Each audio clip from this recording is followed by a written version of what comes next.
啊，你给我吹！不要吹！老子哪个是老子啊？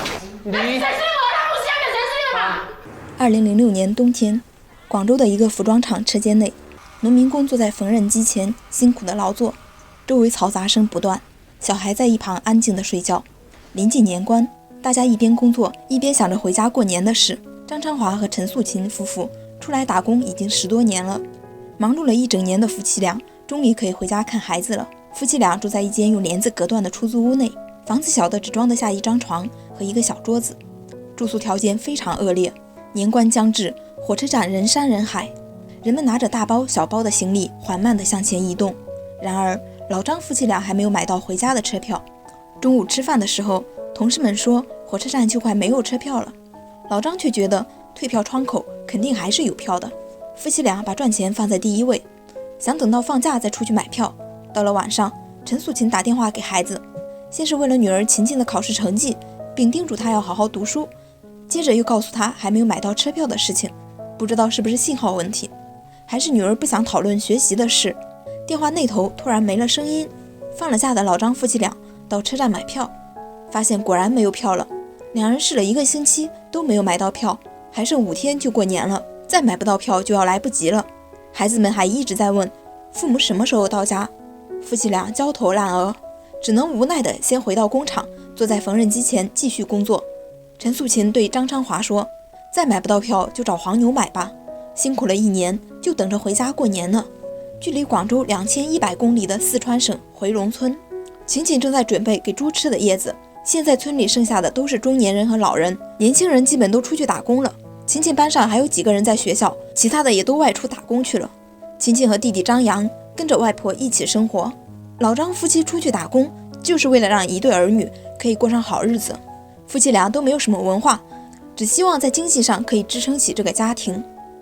费了好大的功夫，夫妻俩终于用262块买到了2张车票，终于可以回家了。陈素琴开心得像个孩子一样，两人扛着大包小包的行李挤上了拥挤的车厢。火车上人多行李也多，夫妻俩被挤得满头大汗。火车终于出发了，然而回家的路途可不顺利。下了火车还要转大巴，再转轮船，再转大巴，整个归途需要2天的时间。坐在轮船上，望着四川的青山绿水，陈素琴忍不住说，当年外出打工的时候，琴琴才1岁，当时也不想出去打工，但确实没有办法。陈素琴嫂子劝她等孩子大点再出去，但她还是和孩子爸爸出去了。生活就是这样，有很多的身不由己。刚出来打工的时候，都是靠写信联系家人。陈素琴又是一个多愁善感的人，每次看到信就哭，哭到吃不下去饭，以至于后来每次收到了信，她都要在吃了饭以后看。经过一路的颠簸，夫妻俩终于到家了。路口有人正在等待，还没走到家门口，夫妻俩就开始喊儿女的名字。女儿跑着出来拥抱父亲，父亲还掏出了给女儿买的新手机，儿女都环绕在身边。老张夫妻俩露出了久违的笑容。到了晚上，一家人坐在一起吃团圆饭。老张夫妻俩没什么文化，有很多话想说却说不出来，只说希望2个孩子好好学习，将来出人头地。他们无法给孩子营造良好的学习环境，只能在经济上支持，希望孩子不要做对学习无益的事情。陈素琴在饭桌上没忍住抹了抹眼泪，不知道是不是离家太久和孩子生分了，还是说到学习的话题让孩子抗拒了。总之，饭桌上的气氛突然就尴尬了。还没在家待上几天，夫妻俩又启程出发了。为了生活，2口子必须出去打工。外婆觉得走出农村的唯一出路就是好好读书。老张夫妻俩辛苦的打工，也就是希望孩子不要重蹈覆辙，好好读书，将来出人头地。然而琴琴却还是没能好好读书，高一一结束，她就辍学出去打工了。临走之前，琴琴到爷爷的坟前烧纸，说她并不喜欢爸爸妈妈，说他们的关系并不好。她对弟弟说，自己以后不会经常回来，这里是个让人伤心的地方。琴琴离开家乡，来到广东省新塘市，做起了和父母一样的工作。晚上吃着食堂里的剩饭剩菜，过得非常辛苦。这里是他的朋友介绍他来的。开始他以为打工很好，但时间久了他也很不习惯。但是对他来说，自由就是快乐。他不想再过向父母伸手要钱的日子。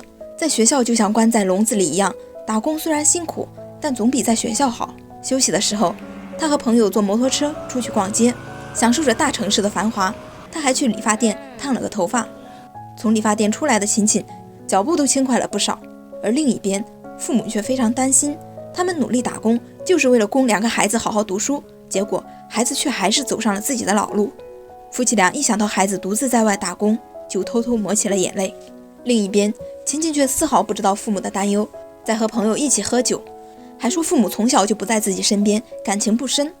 朋友安慰道，父母出来赚钱也是为了养你呀。然而秦秦却觉得父母只是为了钱，叛逆的他根本不理解父母的辛苦付出。陈素琴非常后悔，反思是不是因为自己脾气不好，说错了话，让孩子起了逆反心理。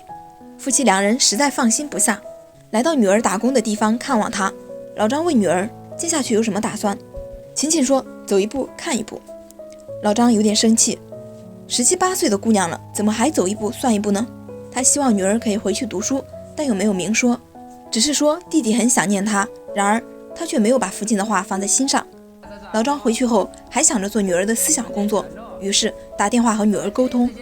陈素琴担心女儿不想和自己说话，一边摆手说着不和女儿聊了，身体却很诚实地接过电话，笑容满面地叫起女儿的名字，问她打工辛不辛苦，愿不愿意回去继续读书。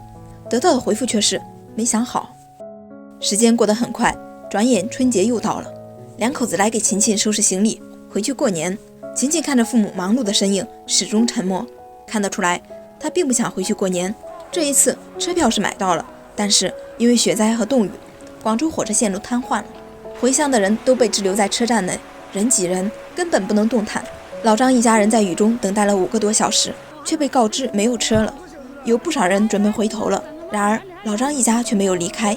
有人在车站吃住了1个星期，却还没有回到家，大伙儿都很着急，担心不能回家过年了。拥挤的火车站随处可见的是被踩落的鞋子，有一个穿绯色外套的女子哭着被挤出了人群，然后休息了不到1秒钟，她又拿着大包小包挤进了人群。如果错过这次上车的机会，她今年就没法回家过年了。车站内像这样的民工还有很多。秦秦第一次经历春运的大场面，在拥挤的人群中笑出了声。陈素琴很不理解，数落了他一顿，觉得他没吃过苦。面对母亲的教导，叛逆的秦秦根本听不进去，还说谁的话他都不听。听到父亲的叫唤声，秦秦单手插口袋走去，完全不管身后拎着大行李的母亲。虽然车还没来，但张昌华还是翻越了维护治安的栏杆，想着离上车更近一步。看到混乱的火车站和辛苦找出路的丈夫，素琴默默地抹了一把眼泪。辛苦的等待之后，车终于到站了。老张护着妻子和女儿先上了车。上车之后，大家都松了一口气。经历了一番大折腾，他们终于到家了。本以为舟车劳顿之后就可以一家团聚过年了，没想到等待他们的是积攒了数年的矛盾的爆发。陈素琴一回家就问儿子张扬的成绩，得知儿子成绩下降，只考了第5名后，陈素琴决定不出去打工，在家待1年，陪儿子读书。这时正在看电视的秦秦突然转头说，你放心，他不可能留下来带你的，还说他只是说说而已，从来不会做。这话惹怒了张昌华，2人开始翻起了陈年旧账。秦秦大声埋怨父母没有想要带他们，当父亲为秦秦离家之后都做了什么，还责怪他糟蹋钱的时候，秦秦直接说自己只认钱不认人。在气头上的张昌华要把秦秦赶出去，秦秦也不客气，直接回了句老子就出去。这句话让张昌华再也坐不住了，上去给了秦秦几巴掌，父女俩扭打在一起。